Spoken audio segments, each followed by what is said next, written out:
हमारे चैनल पर आपका स्वागत है। और रीड के चैप्टर वाइज क्लास शुरू होने जा रही है। सभी ध्यानपूर्वक इसको देखें। देखिए, सबसे पहला जो टॉपिक है वो वर्णमाला। इसमें से 101% क्वेश्चन कोई ना कोई आता है, और सीटेट हो या आरटेट हो, यूपीटेट हो, कोई सा भी टेट हो, उसमें एक या दो क्वेश्चन जरूर आता है।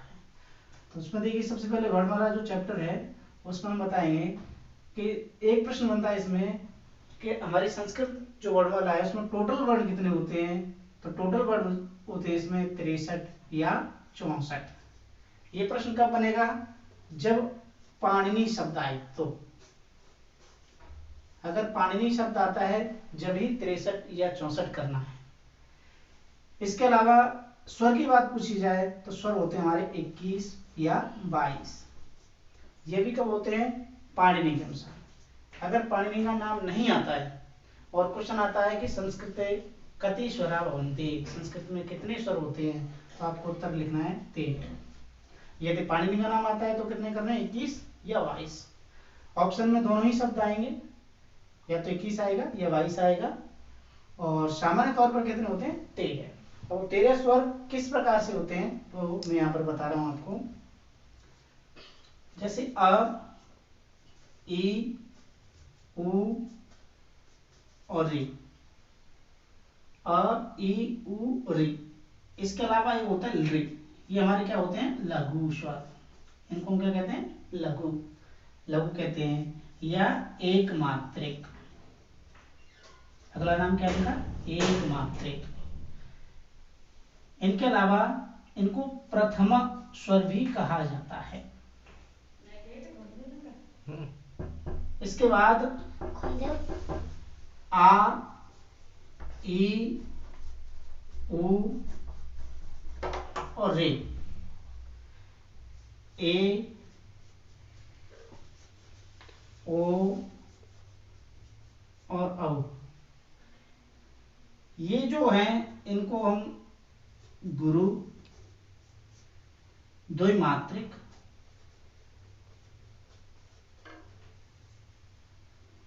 दीर्घ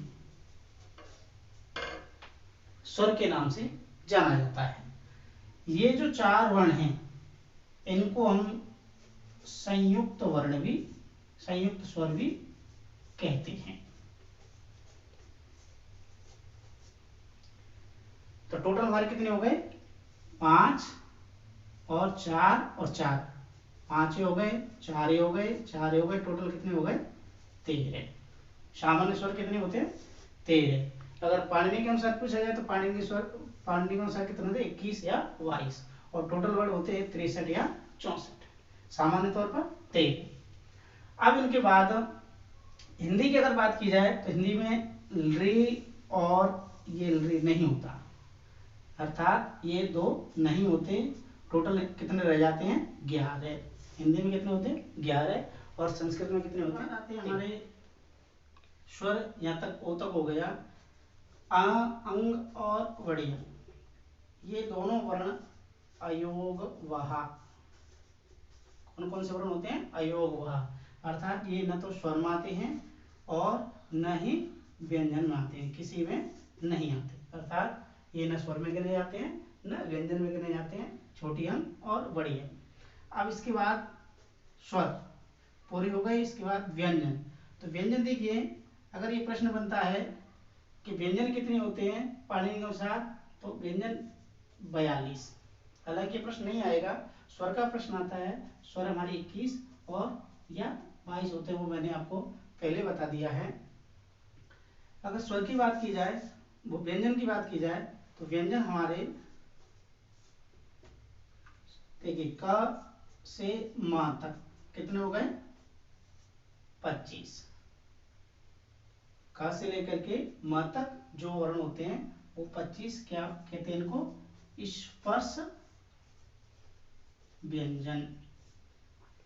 संस्कृत में कहते हैं कादयो मावसाना। अर्थात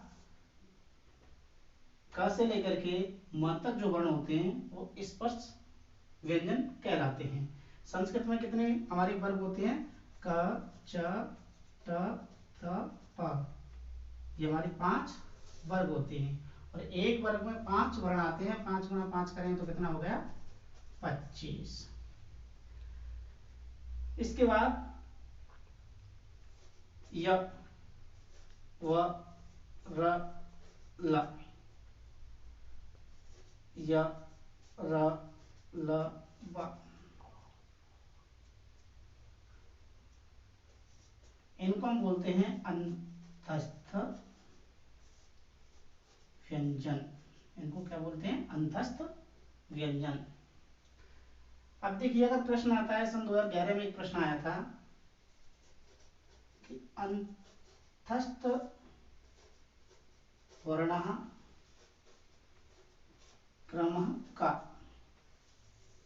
अंतस्थ वर्णों का क्रम क्या है। तो इसमें अगर ये प्रश्न बनता है कि अंतस्थ वर्णों का क्रम क्या है, तो यहां देखिए यदि संस्कृत में प्रश्न आए कि यण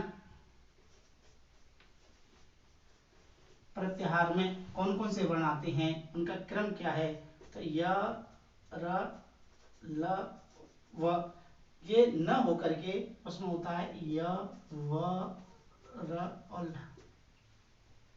अगर ये प्रश्न आता है कि यण प्रत्याहारे वर्णानाम क्रम का, यण प्रत्याहार में वर्णों का क्रम क्या होता है, तो य व र ल करना है, न कि य र ल व। हिंदी में सामान्य अगर प्रश्न आता है तो आपको य र ल व ही करना है, क्योंकि संस्कृत के जो व्याकरण है वो पाणिनि के अनुसार बनी है। और जो 14 माहेश्वरी सूत्र हैं उसमें एक सूत्र आता है ह य व र ट लण, उसमें एक सूत्र आता है आपका ह य व र ट, अगला आता है लण।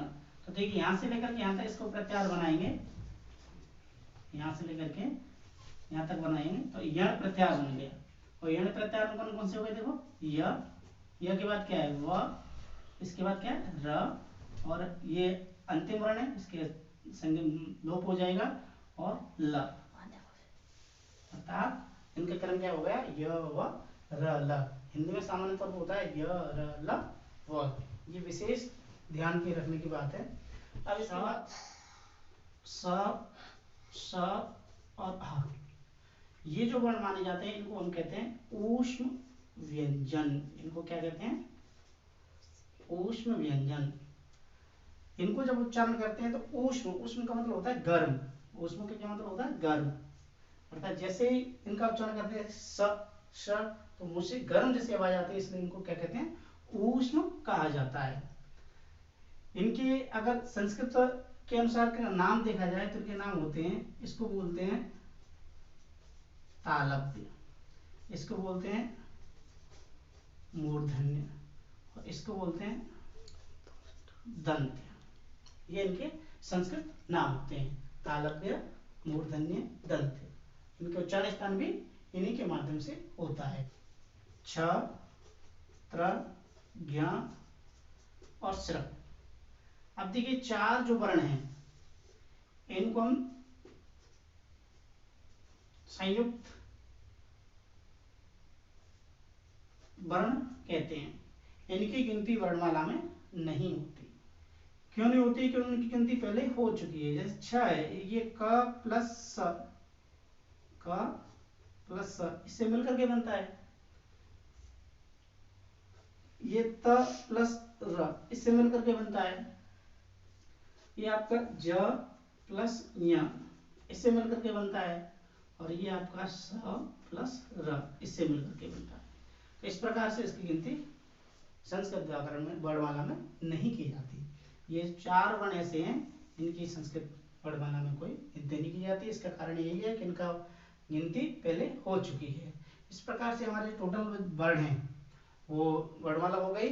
और अभी मैंने बताया था आपको कि हमारे कितने होते हैं, 21 या 22। अब देखिए वो कैसे कैसे होते हैं। जैसे मैंने बताया था अ, ई, ओ, री और री, ये हमारे जो 5 हैं वो लघु स्वर हो गए। जो आ, ई, ओ और री, इसके बाद ए, आई, ओ और ओ, ये टोटल हमारे कितने हो गए 13। लेकिन 21 22 कैसे होते हैं देखो। कि जो अ है वो ह्रस्व भी है, ये दीर्घ भी है और ये प्लुत भी है। जो अ है वो ह्रस्व भी है, दीर्घ भी है और प्लुत भी है। तो कितने हो गए? 1 2 3। और जो 3 वर्ण है, तीनों का 3 से गुणा करेंगे तो कितना हो गया? 9। अर्थात अ ह्रस्व भी हो गया, दीर्घ भी हो गया, प्लुत भी हो गया। तो 3 गुणा 3 9, और 9 गुणा 2 करेंगे अर्थात अनुनासिक और अननुनासिक, और टोटल कितने हो गए? 18। इस प्रकार से केवल अ के भेद 18 हो जाते हैं। लेकिन मैंने आपको बताया था कि जो 21 और 22 कैसे होते हैं उसका मैं वर्णन बता रहा हूँ। 21 22 इस प्रकार से होते हैं। देखिए हमारा जो अ, ई, उ और ऋ, 1 2 3 4 वर्ण थे। अब जो ऋ को हमने इसलिए नहीं लिया क्योंकि इसका दीर्घ नहीं होता, इसका दीर्घ नहीं होता, केवल ह्रस्व ही होता है। तो अ, ई, उ, ऋ, ये 4 वर्ण हो गए। कितने वर्ण हो गए? 4। और 4 का गुणा किससे करेंगे? 3 से, क्योंकि चारों जो वर्ण हैं वो ह्रस्व भी होते हैं, दीर्घ भी होते हैं और प्लुत भी होते हैं। तो 4 गुणा 3 करेंगे तो कितना हो गया? 12। इसके बाद ए, आई, ओ और औ, ये जो 4 वर्ण हैं इनका देखिए ह्रस्व नहीं होता। अब ह्रस्व नहीं होगा तो केवल दीर्घ बन सकता है इनका और प्लुत बन सकता है। तो 2 हो गए और 4 वर्ण हो गए। 4 वर्ण का 2 से गुणा करेंगे तो कितना हो गया? 8। तो इसका एक तो ह्रस्व तो है ही नहीं, दीर्घ बनेगा और प्लुत बनेगा। तो 4 वर्ण है, 2 बनेंगे प्लुत और दीर्घ, तो 4 दूनी 8। तो 12 और प्लस 8 कितने हो गए? 20। अब इसके बाद एक वर्ण बचा ऋ, इसको जोड़ेंगे तो 21 हो गया। कोई कोई विद्वान है इसको दीर्घ मानता है और कोई कोई नहीं मानता है। अगर दीर्घ मानते हैं तो 22 हो जाते हैं, अगर दीर्घ नहीं मानते हैं तो 21 हो जाते हैं। इस प्रकार से जो हमारे संस्कृत व्याकरण में पाणिनि के अनुसार स्वर कितने होते हैं? 21 या 22। अगर टोटल वर्ण की बात पूछी जाए तो वर्ण होते हैं 63 या 64। अब इसके बाद एक आता है, एक प्रश्न सुना होगा आपने, संस्कृत में भी आता है, हिंदी में भी आ जाता है, शब्दकोश। शब्दकोश का प्रश्न जरूर आता है। कभी कभी संस्कृत में 4 वर्ण दे देगा, हिंदी में 4 शब्द दे देगा और उनका क्रम पूछेगा। एज ए इंग्लिश में कहें तो डिक्शनरी के अनुसार, और हिंदी या संस्कृत में कहें तो शब्दकोश के अनुसार। जैसे सपोज करो एक शब्द दे दिया शर्ट, अगला दे दिया छतरी, इसके बाद दे दिया मार्ग, कमल। ये 4 वर्ण दे दिए, इनका क्रम पूछेगा। क्रम किसके अनुसार पूछेगा? शब्दकोश के अनुसार। तो ज्यादातर क्या करते हैं, सबसे पहले देखो इसमें क आ रहा है तो 1 नंबर पे इसको लगा देंगे। इसके बाद देखो म आ रहा है तो 2 नंबर पे इसको लगा देंगे, 3 पे इसको लगा देंगे और 4 पे इसको लगा देंगे, जबकि ये गलत हो जाएगा। इसका सही तरीका ये है कि पहले पहला जो वर्ण है उसका विखंडन करके देखो। देखो इसमें सबसे पहले आ रहा है श और अ, इसमें देखा जाए तो इसमें क और श, इसमें देखा जाए तो म प्लस अ, इसमें देखा जाए तो क प्लस अ। अब देखिए सबसे पहले क इसमें आ रहा है, इसमें आ रहा है, तो ये तो कॉमन हो गया। अब इसमें स आ रहा है, इसमें आ रहा है, तो ये सबसे पहले आ रहा है तो पहले नंबर पर ये हो गया कमल।